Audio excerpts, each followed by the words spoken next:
Good morning my dear friends, welcome back to the channel online शिक्षण। So guys, आज के इस class में हम लोग यूपी टेट पेपर 2 में पूछे जाने वाला जो मॉडर्न हिस्ट्री का पोर्शन है उसकी मैराथन लेकर के आए हैं। और आज हम मॉडर्न हिस्ट्री से पूछे जाने वाले जितने भी टॉपिक्स हैं उनको बहुत अच्छे तरीके से ट्रिक्स की हेल्प से पूरा समझेंगे और यहाँ से आपका एक भी क्वेश्चन बाहर नहीं जाएगा। इस टॉपिक से आपके प्रीवियस पेपर में बहुत सारे क्वेश्चंस देखने को मिले हैं, तो बहुत मजेदार तरीके से चलिए सीखते हैं। और यहाँ पर 4th सेमेस्टर के नोट्स में प्रीफर कर रही हूँ क्योंकि ये मैंने आपको पहले पढ़ाए हुए हैं, तो आपको बहुत जल्दी ये सभी चीजें याद हो जाएगी with the help of tricks. तो चलिए शुरू करते हैं। तो दोस्तों, जो 1857 की क्रांति है इसको पहला या प्रथम स्वतंत्रता संग्राम भी कहा जाता है अंग्रेजों के खिलाफ। अब दोस्तों, बात ये थी कि जो ये 1857 की क्रांति की डेट फिक्स हुई थी, सबने मिलजुल के जो डेट रखी थी वो निर्धारित की गई थी 31 मई 1857। ठीक है, 31 मई 1857 को डेट फिक्स की गई थी कि ठीक है, इस दिन हम सब क्या करेंगे, क्रांति करना शुरू करेंगे। लेकिन ये क्रांति समय से पहले शुरू हो जाती है 10 मई 1857 को ही। अब ऐसा क्यों हुआ कि पहले ही समय से पहले ही क्रांति शुरू हो गई? तो इसका कारण आपको आगे जानने को मिलेगा, बिल्कुल एक कहानी की तरह सीखेंगे। और आप लोगों ने अगर मेरी पहली क्लासेस ली भी हुई होगी इस सब्जेक्ट की तो आपको भी बिल्कुल अभी तक बहुत अच्छे से याद होंगी, बस आप रिवीजन करते चलेंगे। ठीक है, चलो तो शुरुआत करते हैं। दोस्तों, हुआ क्या था कि पश्चिम बंगाल में बैरकपुर में एक भारतीय सैनिक थे जिनका नाम था मंगल पांडे। ये यहाँ आप इमेज में भी देख सकते हैं। तो मंगल पांडे सैनिक थे। तो इनकी जो बटालियन थी उसको अंग्रेजों ने क्या किया, उनको गाय और सुअर की चर्बी लगे कारतूस को इनको मुंह से खोलने के लिए दिया, उनका प्रयोग करने के लिए कहा। अब इन्हें पता चल गया कि जो कारतूस है यानी जो वेपन्स है वो चर्बी के बने हुए गाय और सुअर की। तो इस बात का इन्होंने क्या किया, विरोध जताया अंग्रेजों को कि नहीं भाई, हम जो है हम पूजते हैं गाय को, हम उनकी चर्बी लगे कारतूस को अपने मुंह से ऐसे नहीं खोल सकते। तो अंग्रेजों ने ज़बरदस्ती की, तो इन्होंने मना कर दिया, साफ साफ विद्रोह कर दिया कि हम नहीं यूज़ करेंगे। आप जो ये कारतूस लेकर के आए हैं हमें पता है इसमें गाय और सुअर की चर्बी लगी हुई है, हम इनका प्रयोग नहीं करेंगे। तो इस वजह से अंग्रेजों ने 8 अप्रैल 1857 को जो मंगल पांडे थे स्वतंत्रता सेनानी, इनको फांसी दे दी। ठीक है, तो 8 अप्रैल 1857 को किसको फांसी दी गई, ये डेट बहुत अच्छे से आपको याद रखनी है। तो मंगल पांडे को फांसी दी गई 8 अप्रैल 1857 को। अब दोस्तों, इस बात का पता जब बाकी जगह चला, ठीक है, बाकी जगह मतलब पूरे भारत में एक चिंगारी की तरह ये बात फैली कि भाई इतनी सी बात के ऊपर उन्होंने मंगल पांडे को फांसी दे दी, तो ये तो बहुत गलत बात है, इतना ज़्यादा अत्याचार। तो फिर क्या होता है दोस्तों, मेरठ में जो सैनिक थे, जो अंग्रेजों की सेना में शामिल थे भारतीय सैनिक, तो उन्होंने भी विद्रोह करना शुरू कर दिया कि भाई आपने मंगल पांडे को जो है फांसी दे दी, हम भी इस बात का विरोध करते हैं, हम भी इन कारतूसों का प्रयोग नहीं करेंगे। तो इस बात से गुस्से में आकर के अंग्रेजों ने मेरठ के लगभग 80 से 90 सैनिकों को जेल में बंद कर दिया। अब जेल में बंद कर दिया उन्होंने, तो उन्होंने एक प्लानिंग की और जेल तोड़ करके सबके सब भाग गए।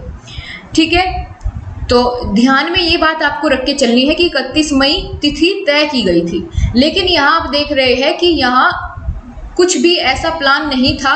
मतलब जब इन्होंने जेल तोड़कर ये सभी जितने भी सैनिक थे जो मेरठ में बंद किए गए थे, कैद किए गए थे अंग्रेजों ने, तो ये सभी सैनिक जब जेल तोड़ करके भागे और ये 10 मई को चले जाते हैं दिल्ली।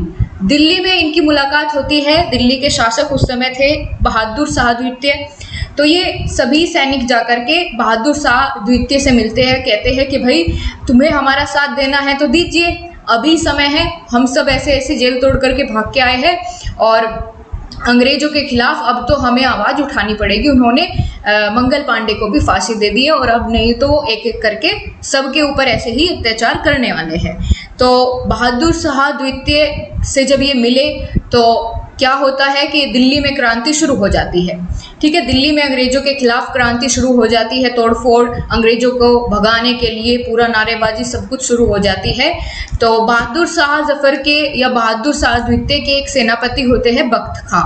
तो दिल्ली से जो नेतृत्व किया था यहाँ की सेना का, ठीक है, क्रांति में वो किसने किया था? बख्त खान ने किया था। ठीक है, बहादुर शाह द्वितीय के साथ साथ बख्त खान ने नेतृत्व किया था दिल्ली से। अब आप लोग जानते हैं कि 10 मई इसीलिए यहाँ डेट मानी जाती है क्रांति के शुरू होने की, क्योंकि यहाँ तय तो की गई थी 31 मई, लेकिन उससे पहले ही जब इन्होंने जेल तोड़ी तो उसके बाद यहाँ से क्रांति की शुरुआत हो जाती है। ठीक है, फिक्स की गई थी 31 मई। अब गलती मत करना इसमें आप लोग। उसके बाद दोस्तों ये क्रांति ऐसे ही पूरे देश में एक आग की तरह फैलती है। दिल्ली के बाद अवध में बेगम हजरत महल नेतृत्व करती है अपनी सेना का, वहाँ अंग्रेजों के साथ पूरी टक्कर लेती है। फिर कानपुर में नाना साहब नेतृत्व करते हैं। ठीक है, फिर उसके बाद झांसी में फैलती है क्रांति, और झांसी में महारानी लक्ष्मीबाई इस क्रांति में अपना नेतृत्व करती है वहाँ के सैनिकों का। और इसी के साथ दोस्तों वे सर ह्यूरोज से लड़ती लड़ती वीरगति को प्राप्त हो जाती है 17 जून 1857 को। ठीक है, 17 जून 1857 को रानी लक्ष्मीबाई भी वीरगति को प्राप्त हो जाती है रणभूमि में लड़ते लड़ते। अब दोस्तों आगे देखते हैं। यहाँ हम बात करेंगे दोस्तों कि उस समय इंग्लैंड के प्रधानमंत्री कौन थे। ठीक है, उस समय इंग्लैंड के प्रधानमंत्री कौन थे? जब 1857 की क्रांति हो रही थी तो इंग्लैंड के प्रधानमंत्री यहाँ कौन थे दोस्तों? पामस्टर्न थे। नाम याद रखेंगे, कौन थे पूछ लिया जाता है। तो इंग्लैंड के प्रधानमंत्री कौन थे इस समय? पामस्टर्न। और गवर्नर जनरल कौन था यहाँ पर भारत में? उस समय गवर्नर जनरल कौन था? 1857 की क्रांति के समय लॉर्ड कैनिंग था। और दिल्ली का सम्राट मैंने अभी बताया, जब दिल्ली के सम्राट के पास वो सबसे पहले 10 मई को पहुंचे तो कौन था? बहादुर शाह जफर द्वितीय। कौन था? बहादुर शाह जफर द्वितीय। अब एक और बात आपको यहाँ जाननी है, जो एक क्रांति थी इसका प्रतीक चिन्ह क्या था? ठीक है, इसका प्रतीक क्या था, यानी इसका प्रतीक क्या था? तो कमल और रोटी। क्या था? कमल और रोटी, ये इसका क्या था? चिन्ह था। ठीक है, आगे बढ़ते हैं। तो यहाँ वही सेम चीज लिखी है जो हमने ऊपर ट्रिक से जानी कि दिल्ली में कौन था नेतृत्व करता, ये पूछा जाता है।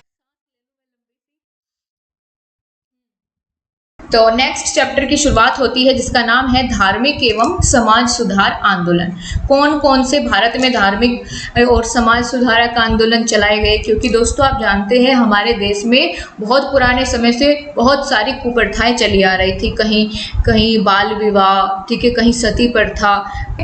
यहाँ पर सबसे पहले दोस्तों ब्रह्म समाज की स्थापना होती है, और ब्रह्म समाज के संस्थापक किसको कहा जाता है? राजा राम मोहन राय को। ये आपको बहुत बढ़िया तरीके से याद रखना है, बिल्कुल पूछा जाता है। प्रीवियस पेपर उठा के देख लेना, यहाँ से क्वेश्चन आपको जरूर मिलेगा इस चैप्टर से आपको। ठीक है, ज़्यादा बड़ा नहीं है, बहुत छोटा सा है।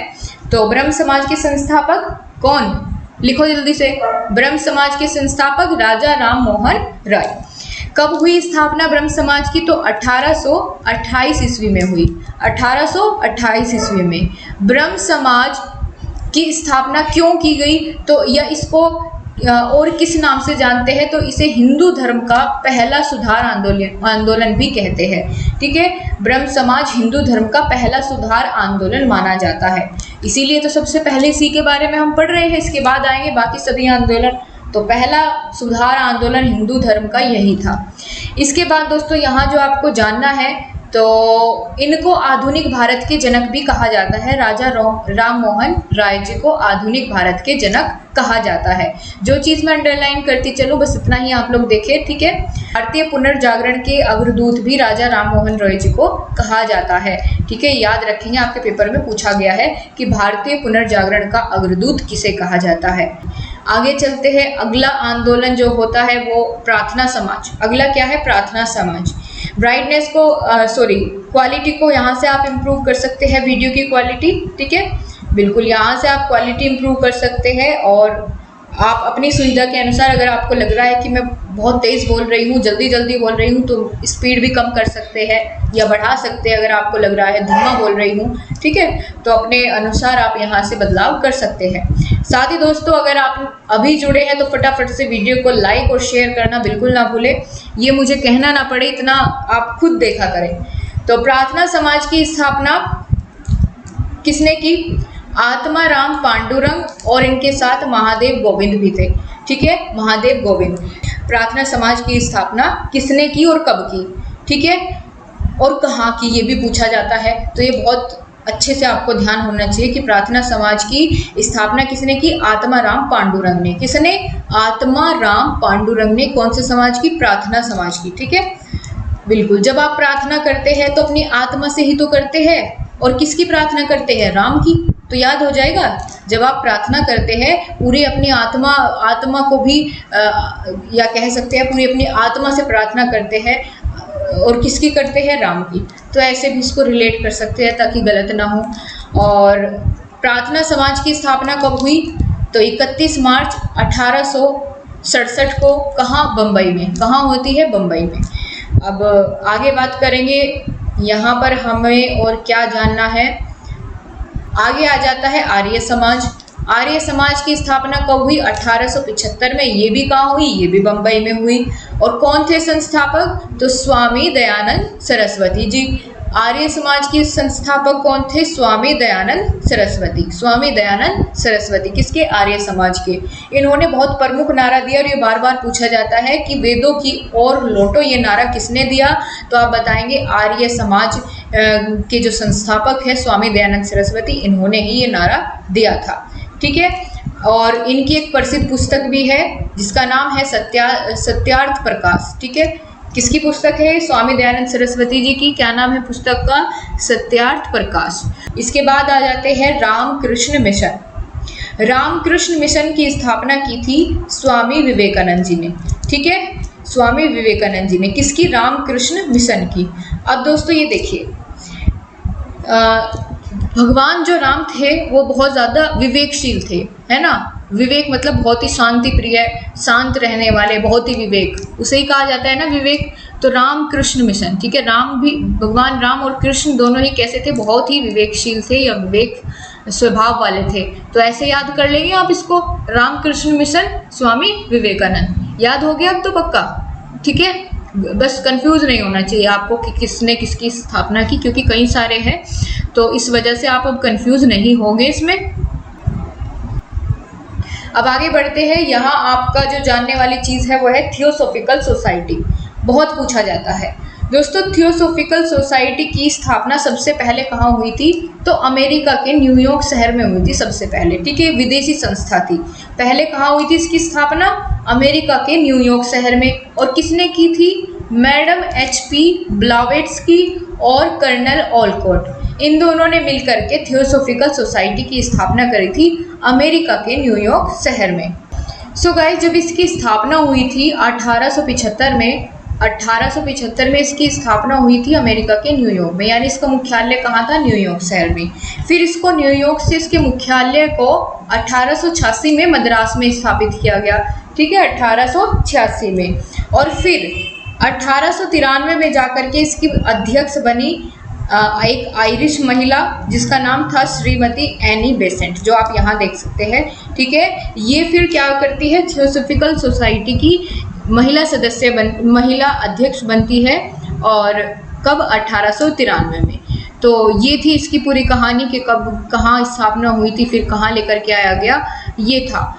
अब नेक्स्ट चैप्टर की शुरुआत होगी, चैप्टर नंबर 3, जिसका नाम है भारत का राष्ट्रीय आंदोलन।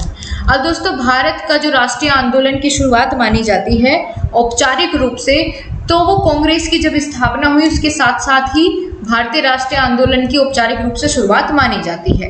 तो कब से मानी जाती है? सन बताओ जी। तो 1885 ईस्वी से। क्यों?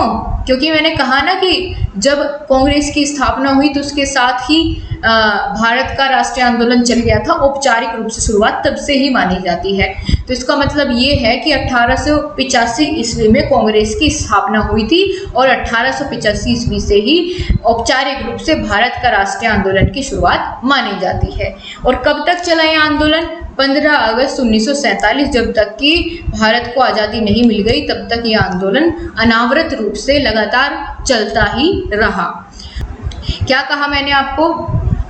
भारतीय राष्ट्रीय आंदोलन की शुरुआत औपचारिक रूप से कब से मानी जाती है? जब कांग्रेस का गठन हुआ, भारतीय राष्ट्रीय कांग्रेस का गठन हुआ तब से। अब चलो तो फिर भारतीय राष्ट्रीय कांग्रेस के बारे में बात कर ली, इंडियन नेशनल कांग्रेस। ठीक है, बिल्कुल। तो भारतीय राष्ट्रीय आंदोलन का संचालन करने वाली संस्था भी कांग्रेस थी। कांग्रेस की स्थापना कब हुई? 28 दिसंबर 1885। कोई बहुत पूछा जाता है, बहुत इंपॉर्टेंट टॉपिक है, मुझे बताने की ज़रूरत ना पड़े आपको, हर टॉपिक अपने आप में बहुत इंपॉर्टेंट है, वही मैंने इसमें इंक्लूड किया है। इनको आप 101% याद करें, ध्यान से सुने बहुत ही, ठीक है, आपको अपने आप ही याद हो जाएंगे। तो स्थापना कब हुई? 28 दिसंबर 1885 में। संस्थापक कौन थे इंडियन नेशनल कांग्रेस के? तो A.O. Hume, A.O. ह्यूम। और इसके साथ ही कहाँ इसकी स्थापना हुई? तो बम्बई में, बम्बई के गोकुलदास विश्वविद्यालय में, ठीक है। हालांकि आपसे यही पूछता है स्थान, बम्बई आपको बताना होगा। और इसी के साथ इसका नामकरण किसने किया था? दादा भाई नौरोजी, जिनको ग्रेट ओल्ड मैन या ग्रांड ओल्ड मैन के नाम से भी जानते हैं। इस समय वायसराय कौन था? तो लॉर्ड डफरिन था, ठीक है। कौन? डफरिन था। और भारतीय राष्ट्रीय कांग्रेस का पहला अधिवेशन कब हुआ? ये बहुत पूछा जाता है, पहले अधिवेशन कब हुआ, कहाँ हुआ, अध्यक्ष कौन थे? तो पहला तो आपके लिए बेहद महत्वपूर्ण है, तो पहला ज़रूर याद रखिएगा आप। भारतीय राष्ट्रीय कांग्रेस का पहला अधिवेशन 1885 में, यानी जब उसका गठन हुआ तभी हो गया, 1885 में ही। और कहाँ? बम्बई में, जहाँ स्थापना हुई थी वहीं। अध्यक्ष कौन बने थे? तो यहाँ पर WC बैनर्जी, ठीक है, WC बैनर्जी यानी व्योमेश चंद्र बैनर्जी इसके अध्यक्ष थे। याद रहेगा आपको, पहले अधिवेशन के, पहले कांग्रेस अधिवेशन के अध्यक्ष व्योमेश चंद्र बैनर्जी था। वो कहाँ हुआ था पहला अधिवेशन? बम्बई में, 1885 में। अब दोस्तों आ जाती है बंगाल विभाजन की बात। किसकी? बंगाल विभाजन की। मैंने आपको शुरुआत में बताया था कि बंगाल विभाजन की घोषणा कब हो गई थी? 1905 ईस्वी में। इस समय वायसराय कौन था? तो लॉर्ड कर्जन था, ठीक है। लॉर्ड कर्जन ने नीति अपनाई फूट डालो राज करो की। फूट डालो राज करो की नीति किसने शुरू की? कर्जन ने, लॉर्ड कर्जन ने, ठीक है। इसने हिंदू मुस्लिम के बीच में दरार डाली। कहाँ? पश्चिम बंगाल में, क्योंकि बंगाल का विभाजन कर दिया था, एक तरफ सारे हिंदू लोग, एक तरफ सारे मुस्लिम लोग, जिस वजह से क्या हुआ, वहाँ पर इन्होंने फूट डालने का कार्य किया था, जिसके विरोध में दोस्तों फिर बंग भंग आंदोलन चलाया गया था 1905 में। कौन सा आंदोलन? बंग भंग आंदोलन, इसी के विरोध में चलाया गया था। दोस्तों अगर बात करें, आपसे पूछ लिया जाए कि बंग भंग आंदोलन का नेतृत्व किसने किया था, ठीक है, हो सकता है पूछ ले, तो आप इसको भी जानते हुए चलिए। सुरेंद्र नाथ बनर्जी, सुरेंद्र नाथ बनर्जी, इन्होंने क्या किया था? इसका नेतृत्व किया था, ठीक है, इस आंदोलन का, बंग भंग आंदोलन का, जो किस लिए चलाया गया था? बंगाल विभाजन के विरोध में चलाया गया था, गुस्से में, ठीक है। आगे चलते हैं। आगे हमारा जो टॉपिक है वह है 1906 का कांग्रेस अधिवेशन। अब 1906 का कांग्रेस अधिवेशन जो हुआ, अधिवेशन का मतलब होता है दोस्तों बैठक। अब जो कांग्रेस की स्थापना हुई थी, यहाँ हर वर्ष क्या होते थे? अधिवेशन होते थे, यानी बैठक बुलाई जाती थी और कोई ना कोई डिसीजन लिए जाते थे ताकि अंग्रेजों को बाहर निकाल सके और भारतीयों के भले में कुछ ना कुछ कार्य कर सके। तो जो 1906 में फिर अधिवेशन होता है कांग्रेस का, उसमें एक डिसीजन लिया जाता है और मुस्लिम लीग का गठन कर दिया जाता है। तो मुस्लिम लीग का गठन कौन से कांग्रेस अधिवेशन में हुआ? तो 1906 के कांग्रेस अधिवेशन में। तो यहाँ पर 1906 में जो अधिवेशन हुआ था, ये हुआ था कलकत्ता में, और इसका नेतृत्व किसने किया था? अध्यक्षता किसने की थी?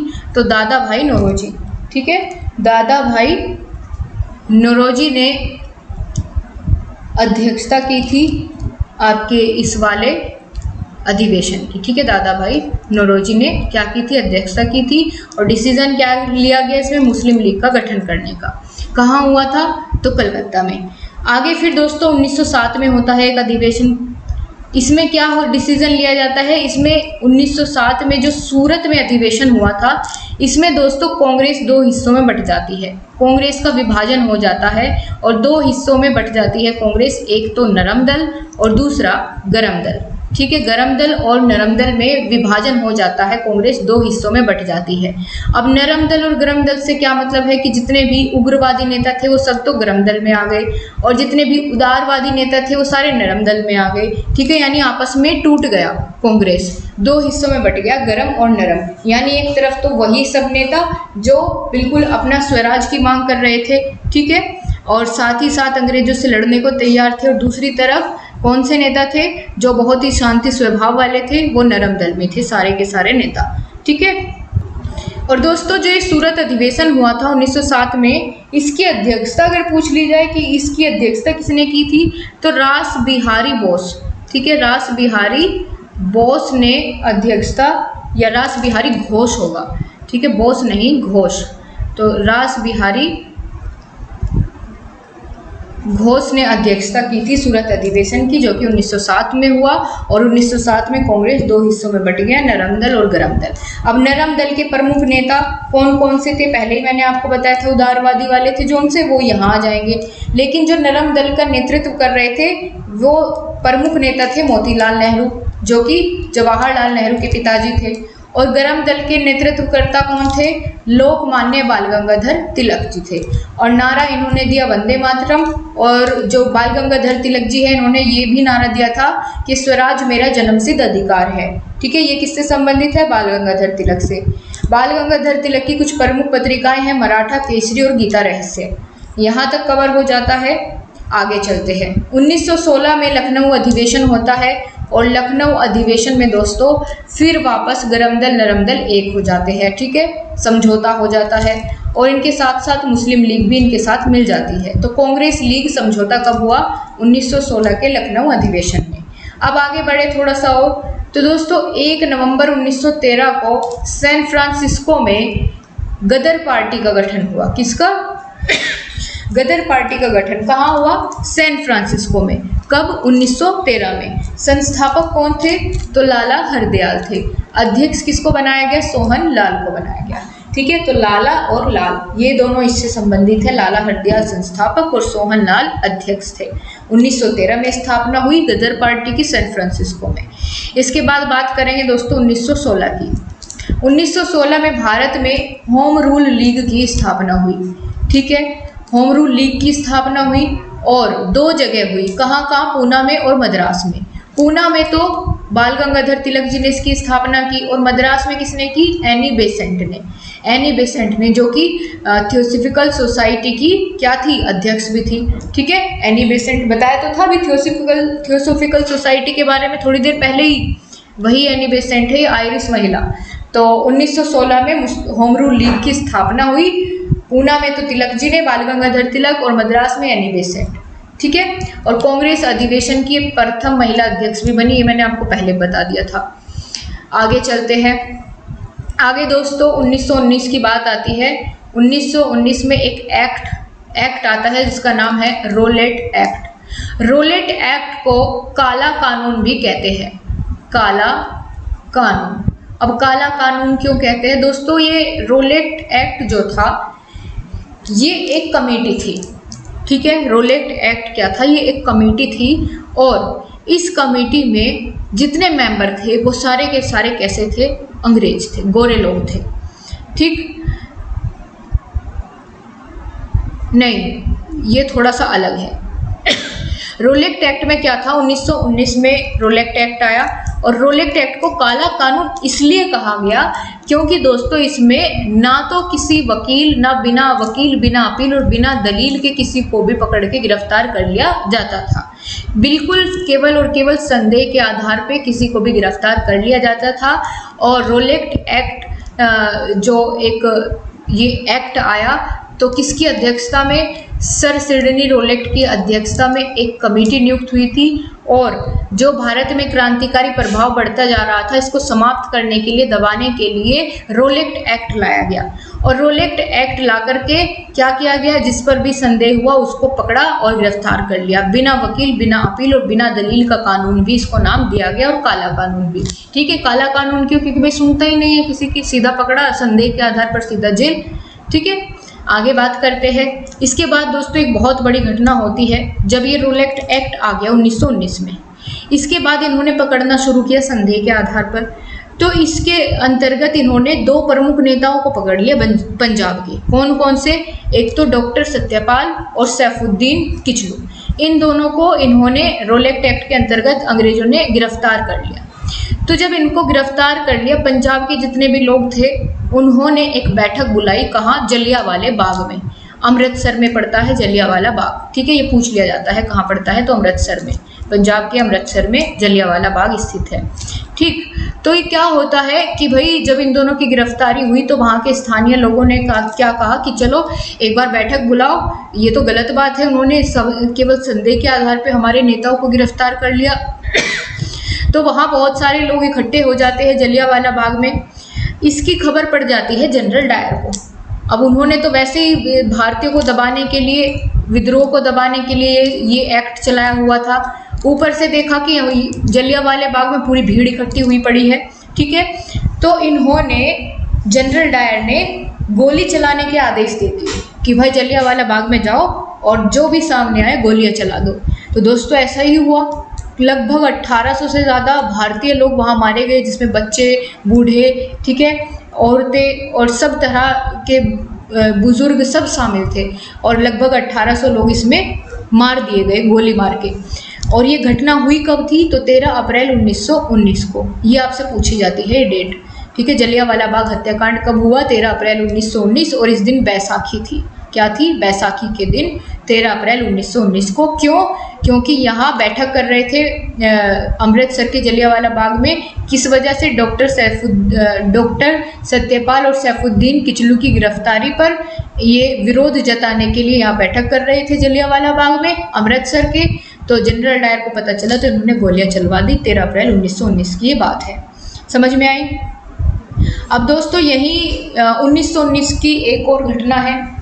वो क्या घटना है कि यहाँ 1919 में आप कह सकते हैं कि प्रथम विश्व युद्ध चला हुआ था इस समय। ठीक है, इसी समय प्रथम विश्व युद्ध चला हुआ था। तो अंग्रेज क्या थे, तुर्की के खलीफा के साथ लड़ाई कर रहे थे, या तुर्की एक देश है तो वहाँ पर क्या कर रहे थे, वो उनके साथ लड़ रहे थे। और तुर्की में एक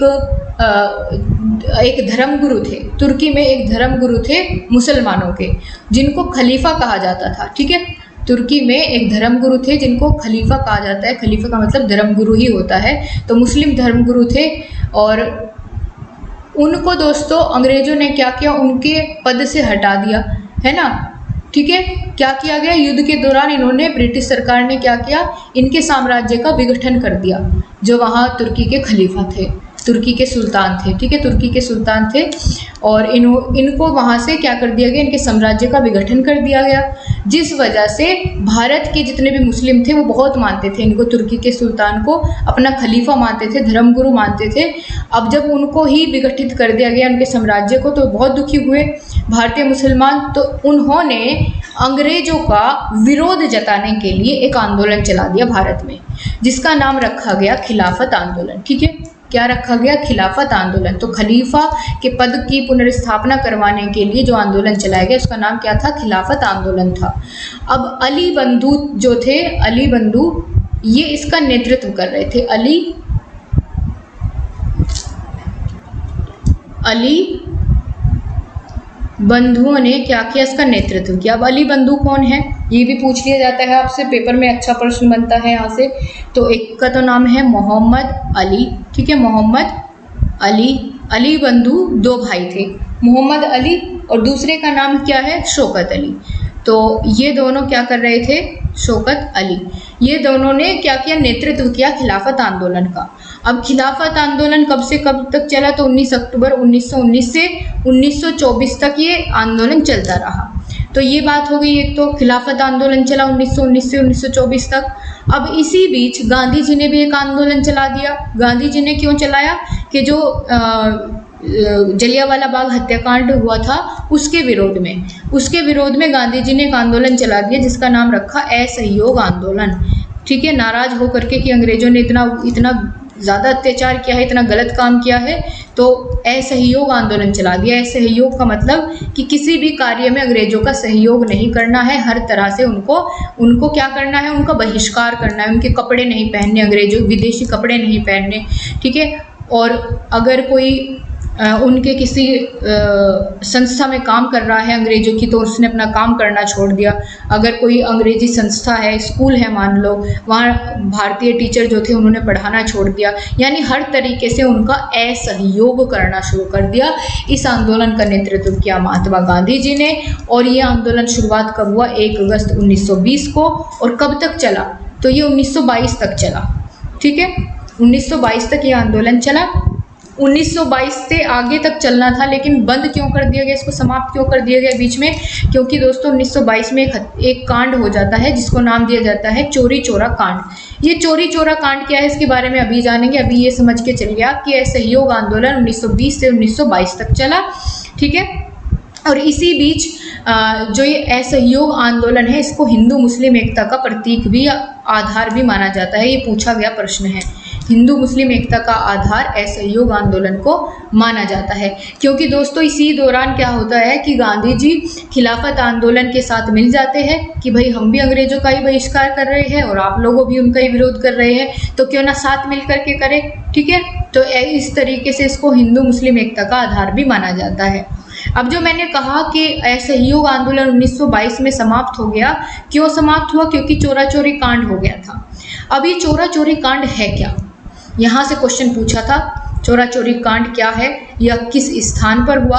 तो दोस्तों गोरखपुर में, उत्तर प्रदेश के गोरखपुर स्थान पर ये कांड हुआ। अब ये क्या हुआ इसके बारे में भी समझ लीजिए।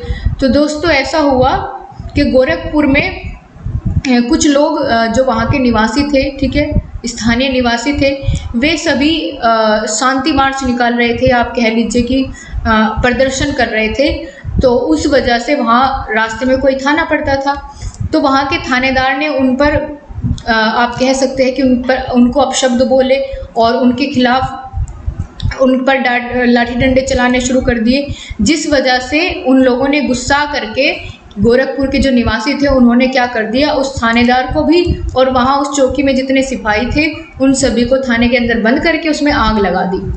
तो एक थानेदार और उनके साथ 21 सिपाही उस थाने के अंदर जल करके मर गए। ये है चोरी चोरा कांड। ठीक है, चोरी चोरा कांड है, कहाँ हुआ? गोरखपुर में, उत्तर प्रदेश के गोरखपुर में। किस दिन हुआ या किस तारीख को हुआ? तो 5 फरवरी 1922 को ये चोरी चोरा कांड हुआ।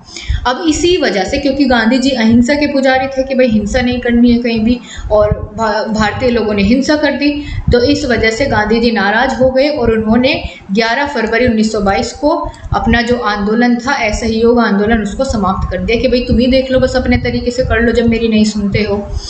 इसके बाद काकोरी कांड। ये काकोरी कांड क्या है? तो इसी तरह का कुछ मिलता जुलता है। 9 अगस्त 1925 की बात है। लखनऊ में एक स्थान पड़ता है काकोरी, ठीक है, लखनऊ में पड़ता है। काकोरी नामक स्थान पर भारतीय कुछ प्रमुख क्रांतिकारी थे, उन्होंने एक ट्रेन लूट ली और ट्रेन से लूट लिया सरकारी खजाना अंग्रेजों का, जो अंग्रेज भारत से भर के ले जा रहे थे।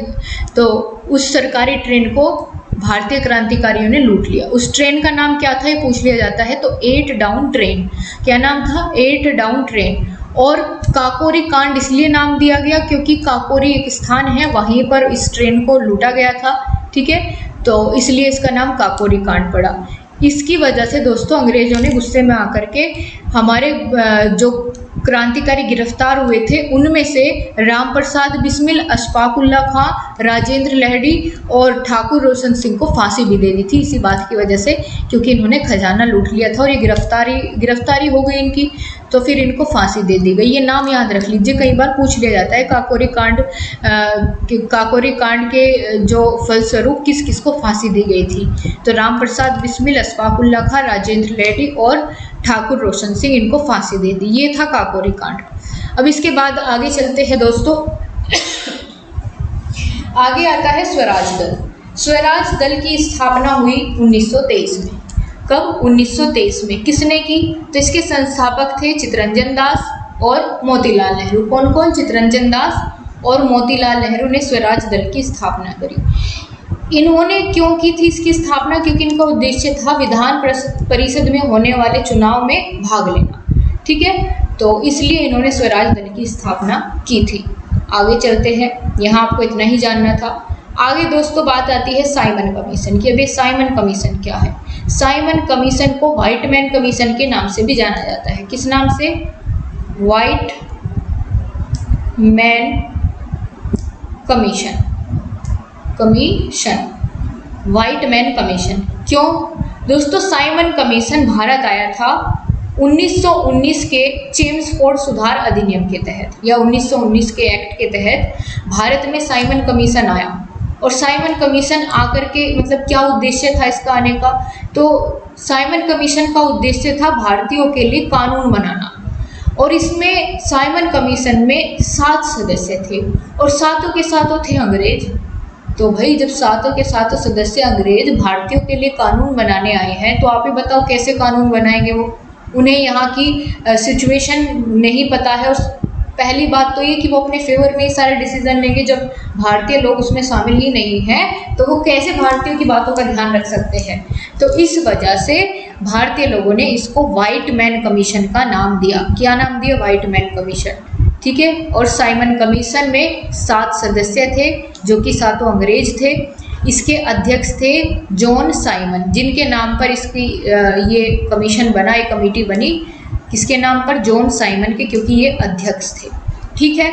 अब दोस्तों ये जब साइमन कमीशन भारत आने की बात हुई तो भारत में पहले ही, इसके आने से पहले ही क्या हुआ? विरोध होना शुरू हो गया। भारतीय लोगों को जब पता चला कि ऐसे ऐसे साइमन कमीशन आ रहा है, 7 लोग उसमें सदस्य हैं, सातों अंग्रेज हैं, तो इन्होंने Simon commission go back, Simon commission go back के नारे लगाने शुरू कर दिए। ठीक है। अब दोस्तों इसमें एक प्रमुख घटना शामिल है। वो क्या है कि 17 नवंबर 1928 की बात है।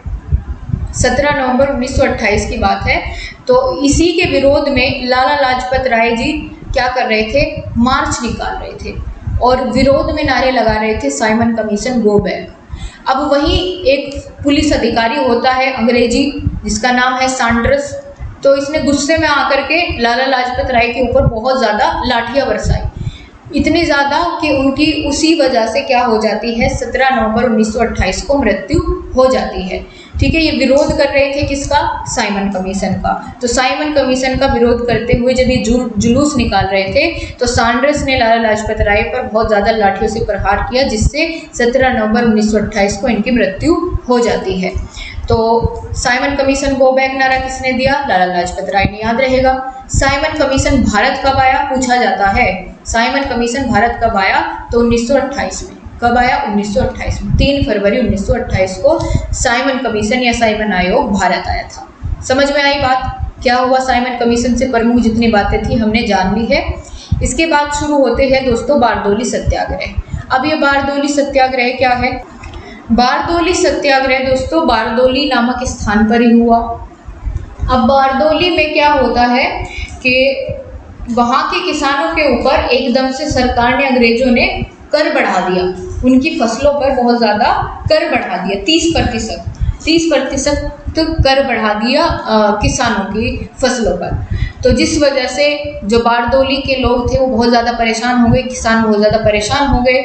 तो वे सभी पहुँचे वल्लभ भाई पटेल जी के पास कि जी आप ही हमारा नेतृत्व करो, हमारा कोई सॉल्यूशन निकालो। हम कैसे बात करें इन अंग्रेजों से? इनको समझ तो कुछ आता नहीं है हमारी हिंदी, ठीक है, और ये जो बोलते हो हमें समझ नहीं आता है। तो कुछ किया जाए, हम इतना ज़्यादा टैक्स नहीं भर पाएंगे, इतना तो हमें खुद भी बचत नहीं होती है। तो वल्लभ भाई पटेल जी ने गुजरात में जो बारदोली स्थान है वहाँ के किसानों का साथ दिया और एक आंदोलन चलाया, सत्याग्रह चलाया, जिसको नाम दिया गया बारदोली सत्याग्रह। दोस्तों इस सत्याग्रह को सबसे ज़्यादा संगठित और सफल आंदोलन कहा जाता है, सबसे ज़्यादा संगठित।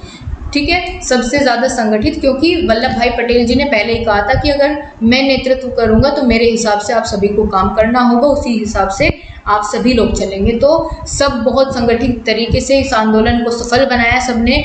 और 1928 में ये सत्याग्रह चलाया गया, बारदोली सत्याग्रह, और इसका सफल परिणाम भी मिला। ये जो कर बढ़ाया गया था 30%, इसको घटा करके 6.3% कर दिया गया, जिस वजह से बारदोली की महिलाओं ने खुश होकर के वल्लभ भाई पटेल जी को सरदार की उपाधि दी थी। ठीक है, सरदार की उपाधि किसने दी थी? बारदोली की महिलाओं ने सरदार की उपाधि किसको दी थी? वल्लभ भाई पटेल जी को। याद रहेगा? क्लियर है? चलो जी आगे बढ़ते हैं। आगे आपका जो टॉपिक आता है इसका नाम है नेहरू रिपोर्ट। नेहरू रिपोर्ट, चलो शुरुआत करते हैं। चलो हम बात कर रहे हैं, अगला टॉपिक शुरू होता है जिसका नाम है Nehru report. Nehru report, Nehru report प्रस्तुत की गई थी 1928 में, इसीलिए यहाँ 1928 लिखा गया है। अब ये क्या है नेहरू रिपोर्ट? दोस्तों 1928 के समय में, या आप कह लीजिए कि नेहरू रिपोर्ट से को हम कैसे समझेंगे? देखो, जब भारत में साइमन कमीशन आया तो साइमन कमीशन का तो विरोध कर दिया भारतीय लोगों ने कि साइमन कमीशन गो बैक नारे लगा दिए, हम नहीं बनवाएंगे तुमसे कोई कानून। तो उस समय भारत में सचिव थे लॉर्ड बर्कनहेड। कौन थे? लॉर्ड बर्कनहेड भारत में सचिव थे, भारतीय सचिव थे।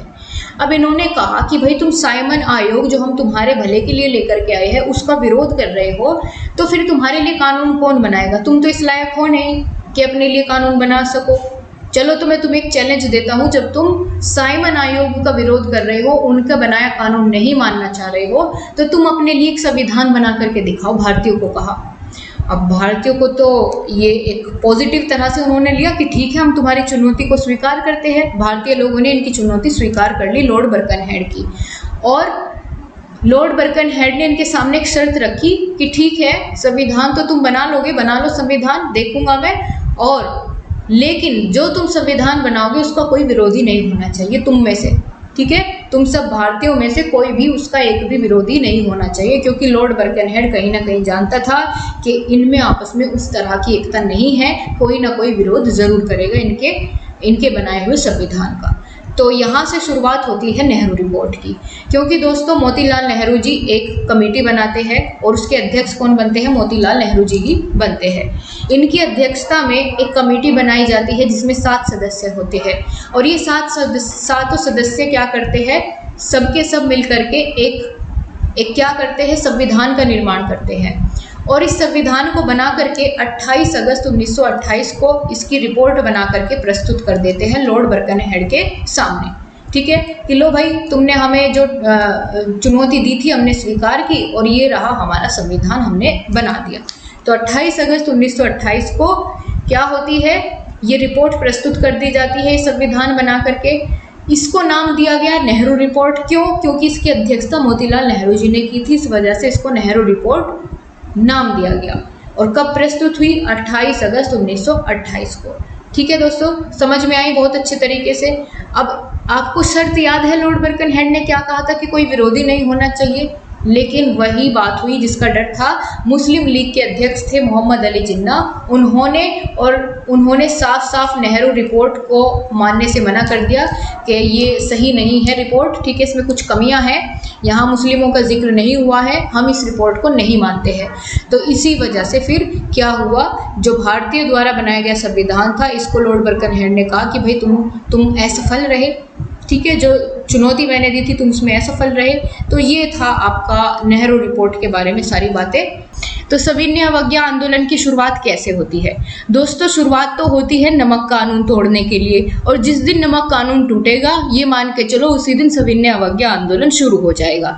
तो गांधी जी ने जब 11 मांग रखी थी अपनी लॉर्ड इरविन के सामने, वो अस्वीकार हो गई, तो फिर सविनय अवज्ञा आंदोलन चला, और किसके नेतृत्व में? महात्मा गांधी जी के नेतृत्व में। अब कैसे शुरुआत होगी सविनय अवज्ञा आंदोलन की? देखिए, ये 2 घटनाएं एक साथ जुड़ी हुई है। कौन कौन सी? एक तो नमक कानून वाली है, दांडी यात्रा वाली, और फिर सविनय अवज्ञा वाली, ये दोनों एक दूसरे से संबंधित है। अभी देखिए कैसे। दोस्तों 12 मार्च 1930 को गांधी जी और उनके साथ 78 सदस्य दांडी यात्रा पर निकलते हैं। दांडी यात्रा पर क्यों निकलते हैं? क्योंकि अंग्रेज जो है भारतीयों से नमक के बनाने के लिए भी कर वसूल रहे थे, ठीक है, नमक के लिए भी कर वसूला जा रहा था। तो इसके विरोध में गांधी जी नमक कानून को तोड़ने के लिए अपने साथ 78 सदस्यों को और लेकर के दांडी यात्रा के लिए निकलते हैं। कहाँ से? साबरमती आश्रम से। साबरमती आश्रम अहमदाबाद में है। तो साबरमती आश्रम से दांडी की यात्रा के लिए निकलते हैं और 5 अप्रैल 1930 को दांडी पहुंच जाते हैं। चले कब थे? 12 मार्च 1930 को। यानी दांडी यात्रा कब शुरू हुई थी? अगर ऐसे पूछे तो आप क्या बताएंगे? 12 मार्च 1930 को। दांडी यात्रा शुरू कब हुई? 12 मार्च 1930 को। और 5 अप्रैल को ये दांडी पहुंच भी जाते हैं। फिर अगले दिन सुबह 6 अप्रैल को ये वहाँ पर नमक कानून तोड़ते हैं, जिसके लिए इन्होंने दांडी यात्रा की थी। ठीक है, नमक कानून कब तोड़ते हैं? 6 अप्रैल 1930 को। तो जैसे ही नमक कानून तोड़ेगी, इनका सविनय अवज्ञा आंदोलन यहाँ से शुरू हो जाएगा। तो अगर आपसे पूछे सविनय अवज्ञा आंदोलन की शुरुआत कब हुई, तो आप बताएंगे 6 अप्रैल 1930 को। और दांडी यात्रा की शुरुआत कब हुई? 12 मार्च 1930 को। याद रहेगी, पूरी घटना याद हो गई आपको है कि प्रथम गोलमेज सम्मेलन कब हुआ? तो आप बताएंगे 12 नवंबर 1930 को क्या होता है? प्रथम गोलमेज सम्मेलन होता है। कहाँ होता है? नाम ये भी याद ध्यान रखना है आपको। तो सेंट जेम्स पैलेस लंदन में ये कॉन्फ्रेंस बुलाई जाती है, ये सम्मेलन होता है जिसका नाम है प्रथम गोलमेज सम्मेलन। इसके बाद जो आपको यहाँ ध्यान रखना है वो ये है कि अध्यक्ष कौन थे प्रथम गोलमेज सम्मेलन के? तो प्रथम गोलमेज सम्मेलन के अध्यक्ष थे ब्रिटेन के प्रधानमंत्री रैमजे मैकडोनाल्ड। कौन थे? Ramsay MacDonald. और भारत में उस समय वायसराय कौन था? लॉर्ड इरविन था, जिसके सामने गांधी जी ने अपनी मांगे रखी थी, वही था वायसराय उस समय। ठीक है, और सचिव था सैमुअल। समझ में आई बात इतनी? तो ये याद रखना है। और बाकी उद्घाटन किसने किया? तो जॉर्ज पंचम ने किया, ये ब्रिटेन का महाराजा था। अब इतनी ही चीज़ें आपको यहाँ ध्यान रखनी थी। और बाकी ये इसमें खास बात ये है कि इसमें कोई भी कांग्रेस का सदस्य और महात्मा गांधी इसमें भाग लेने नहीं पहुँचे थे। ठीक है, तो ये इसमें ज़्यादा ज़रूरी बात थी। और कौन कौन गए थे भाग लेने? तो मुस्लिम लीग गई थी, हिंदू महासभा दलित वर्ग से डॉक्टर भीमराव अंबेडकर जी और देसी सियासत, ये यहाँ पर सम्मिलित होने के लिए प्रथम गोलमेज सम्मेलन में गए थे। बस इतनी सी बातें आपको यहाँ पर जाननी है। फिर दोस्तों, जब गांधी जी यहाँ पर प्रथम गोलमेज सम्मेलन में नहीं पहुँचे तो उनके लिए तो खास करके ये राउंड टेबल कॉन्फ्रेंस की ही जा रही थी। अब वही नहीं पहुँचे तो क्या फ़ायदा? तो फिर जो अंग्रेज अधिकारी थे उन्होंने कहा कि भाई लॉर्ड इरविन, तुमने जो है गांधी जी को थोड़ा सा गुस्सा दिलाया है, तुमने उनकी मांगों को नहीं माना, जाओ जाकर उनसे बात करो और उनकी जो भी मांगे हैं उनको मान लो और उनको बुलाओ, फिर उनको फिर से न्योता दो कि हम दूसरी राउंड टेबल कॉन्फ्रेंस बुलाएंगे, दूसरा गोलमेज सम्मेलन बुलाएंगे, तो वहाँ उसमें वो भाग लेने के लिए आ जाए। ठीक है, ऐसा ही करते हैं। फिर लॉर्ड इरविन जाते हैं गांधी जी के पास। तो लॉर्ड इरविन गांधी जी के पास जाएंगे कब? 5 मार्च 1931 को। ये सब अपनी नोटबुक में यहाँ 1931 करेंगे। ठीक है, ये गलती से यहाँ 30 हो गया है, देखिए ऊपर भी 1931 लिखा है, तो थोड़ा सा जानते हुए चलिए, यहाँ 31 कर लीजिए सब। मैंने इसको कई बार करेक्ट किया लेकिन फिर भी ये इसके ऊपर से हट जाता है। ठीक है, तो 1931 है ये। अब दोस्तों, गांधी इरविन समझौता होता है। इरविन जो है वो गांधी जी के पास जाता है समझौते के लिए कब? 5 मार्च 1931 को। और इसको दिल्ली पैक्ट के नाम से भी जाना जाता है क्योंकि ये समझौता दिल्ली में हुआ था। तो फिर दूसरा गोलमेज सम्मेलन बुलाया जाता है कब? 7 सितंबर 1931 से 1 दिसंबर 1931 तक ये दूसरा गोलमेज सम्मेलन चलता है। कौन सा? दूसरा गोलमेज सम्मेलन। कब से कब तक? टाइम याद रखना है आपको, ये डेट बहुत ज़रूरी है यहाँ। 7 सितंबर 1931 से 1 दिसंबर 1931 तक द्वितीय गोलमेज सम्मेलन चलता है। तो भारत छोड़ो आंदोलन की शुरुआत होती है दोस्तों 1942 में। 1942 में भारत छोड़ो आंदोलन की घोषणा हुई। तारीख क्या थी? तो 8 अगस्त 1942 को मुंबई के ग्वालियर टैंक स्थान पर घोषणा की गई। यहाँ से घोषणा की गई कि भाई हम आज से ऐलान करते हैं कि भारत छोड़ो आंदोलन का हम यहाँ सभी से आह्वान करते हैं। ठीक है, तो 1942 8 अगस्त को घोषणा की गई भारत छोड़ो आंदोलन की। इसको अलग अलग नामों से जाना जाता है क्योंकि अगस्त में हुआ, इसलिए अगस्त आंदोलन, स्वयं स्फूर्त आंदोलन भी कहते हैं। स्वयं स्फूर्त आंदोलन इसलिए कहते हैं क्योंकि इसमें जितने भी बड़े बड़े नेता थे उन सभी को अंग्रेजी अधिकारियों ने गिरफ्तार कर लिया था आंदोलन के शुरू होते ही। तो ये आंदोलन अपने आप चलता रहा बिना किसी नेतृत्व के, इस वजह से इसको स्वयं स्फूर्त आंदोलन भी कहते हैं। ठीक है, और वहीं पर इस आंदोलन के लिए प्रस्ताव किसने रखा था? तो जवाहरलाल नेहरू जी ने प्रस्तुत किया था ये प्रस्ताव। ठीक है, इस आंदोलन के लिए। और इसमें नेतृत्व कौन कर रहे थे? खास करके इस आंदोलन का, भारत छोड़ो आंदोलन का नेतृत्व कर रहे थे गांधी जी। गांधी जी ने नारा दिया था करो या मरो, ये भी पूछा जाता है। साथ ही दोस्तों 9 अगस्त 1942 को ये सारे बड़े बड़े नेता, गांधी जी, जवाहरलाल नेहरू, भीमराव, जो भी नेता थे, इन सभी को, भीमराव अंबेडकर, इन सभी को गिरफ्तार कर लिया जाता है। कैसे गिरफ्तार किया जाता है? तो जैसे ही अंग्रेजों को पता चला कि इन्होंने मुंबई के ग्वालियर टैंक से भारत छोड़ो आंदोलन चलाने की घोषणा कर दी है, तो इनको पता चल गया, ये भी सतर्क हो गए अंग्रेज लोग और इन्होंने अपना तुरंत एक ऑपरेशन चलाया। ठीक है, और ऑपरेशन का नाम रखा operation zero hour. So guys, हमने मॉडर्न हिस्ट्री को बहुत अच्छे से पूरा कंप्लीट कर लिया है। अब हम एक और मैराथन क्लास में एंशिएंट हिस्ट्री को पूरा कवर कर लेंगे। आपको अगर क्लास पसंद आई है तो लाइक शेयर सब्सक्राइब करना नहीं भूलना है। Thank you.